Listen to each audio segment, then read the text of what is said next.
જ્યારે શ્રી હરિએ જેતલપુરમાં ભવ્ય યજ્ઞ કર્યો તે સમયની આ વાત છે।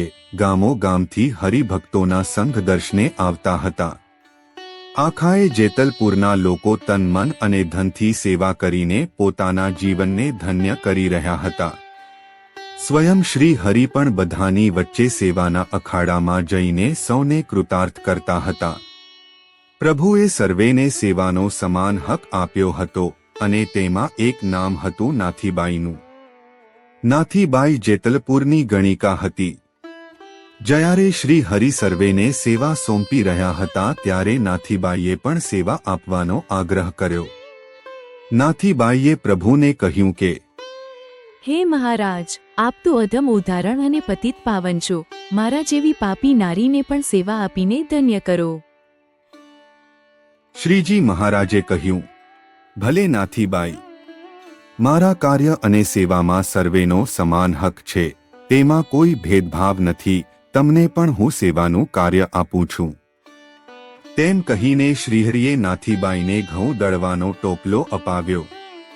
બીજા દિવસે નાથીબાઈએ આવીને શ્રી હરિને પ્રણામ કર્યા। શ્રી હરિએ આશીષ આપ્યા અને પૂછ્યું કે નાથીબાઈ, તમે ઘઉં દળીને લાવ્યા છો? હા મહારાજ, લાવી છું। પ્રભુએ વળતો સવાલ કર્યો કે તમે તમારા હાથે ઘઉં દળીને લાવ્યા? ત્યારે નાથીબાઈએ કહ્યું કે હા મહારાજ, મેં મારા હાથે જ ઘંટીએ દળ્યું છે। એમ કરીને પોતાના હાથમાં પડેલા ફોલ્લા તેણે મહારાજને બતાવ્યા। તારા આજ સુધીના બધા પાપ કર્મ બળીને ભસ્મ થઈ ગયા। હવે શુદ્ધ જીવન જીવીને આ મનુષ્ય જીવનને સાર્થક કરી લે। ગણિકાએ કહ્યું, હે શ્રીજી, આપની દ્રષ્ટિ માત્રથી મારી તમામ કામ વૃત્તિ નાશ પામી છે। પ્રભુ એક અરજ છે કે તમે મારા નરકાગારમાં એકવાર પધારો તો મારું ઘર પાવન થાય। શ્રીજી મહારાજે કહ્યું, જાઓ, અમે તમારા ઘરે કાલે સંતો ભક્તો સાથે પધારશું। તમે તમારા ઘરને ધોઈને સાફસૂફ કરી રાખજો। બીજા દિવસે શ્રી હરિએ નાથીબાઈના ઘરને પાવન કરવા જવાનો નિશ્ચય કર્યો અને સદ્ગુરુ મુક્તાનંદ સ્વામી, નિત્યાનંદ સ્વામી અને બ્રહ્માનંદ સ્વામી વગેરે સંતોને સાથે લીધા। નાથીબાઈને મન તો આજ જાણે સોનાનો સૂરજ ઉગ્યો હોય એમ હરખે હરખે વહેલા ઉઠીને નાહી ધોઈ પવિત્ર થઈને ઘર સાફસૂફ કરીને દિવાલે ચૂનો કરાવી નવા ચાંદીના વાસણો પણ મહારાજને રસોઈ પીરસવા કાઢ્યા। શ્રી હરિને આસન આપવા પોતે નવો પલંગ પાથર્યો અને મસૂરિયા ગાદલા નંખાવીને બેઠક કરી અને સંતો સારું પણ બેઠક કરાવી। આજ એના હૈયામાં હરખ સમાતો નથી। શ્રી હરિ સંતો સાથે પધાર્યા ત્યારે નાથીબાઈએ શ્રી હરિ અને સર્વે સંતોનું પૂજન કર્યું અને પંચાગ પ્રણામ કર્યા। શ્રી હરિ પોતે આજ બ્રાહ્મણ પૂજારીને બધી સૂચના અપાવી તૈયારી કરાવતા હતા ને બીજા બ્રાહ્મણો પાસે રસોઈ કરાવતા હતા। એ સમયે શ્રી હરિના સખા એવા બ્રહ્મમુનિ એ પૂછ્યું કે હે મહારાજ, આ બાઈનો તમે કલ્યાણ કરશો ને?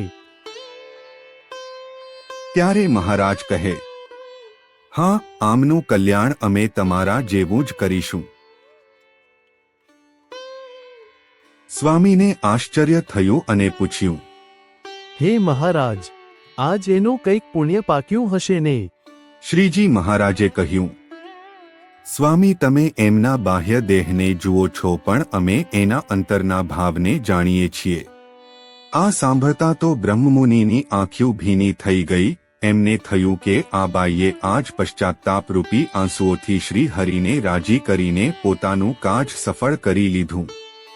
આજ તો અખિલ વિશ્વનો આધાર એને સામે ચાલીને અક્ષરધામ દેવા પધાર્યા છે।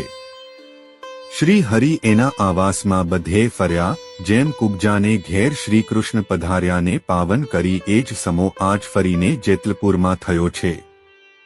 પવિત્ર બ્રાહ્મણોએ થાળ તૈયાર કરતા શ્રી હરિ જમવા પધાર્યા। બાઈને થાળની પ્રસાદી આપી, સંતોને હેતે પીરસીને જમાડ્યા। સૌ જમીને પરવાર્યા પછી કીર્તન ભક્તિ થઈ। તે બાઈના હરખને જોઈને સદ્ગુરુ મુક્તાનંદ સ્વામીએ કીર્તન ગાયું કે સજની કોડે આનંદ મારા ઘર શ્રીજી પધાર્યા। આવી મારા તંડાના તાપ નિવાર્યા રે. સજની કોડે આનંદ મારે ઘે. જાણે કે શ્રીજી મહારાજે તે યજ્ઞ નાથીબાઈના ઉદ્ધાર માટે જ ના કર્યો હોય.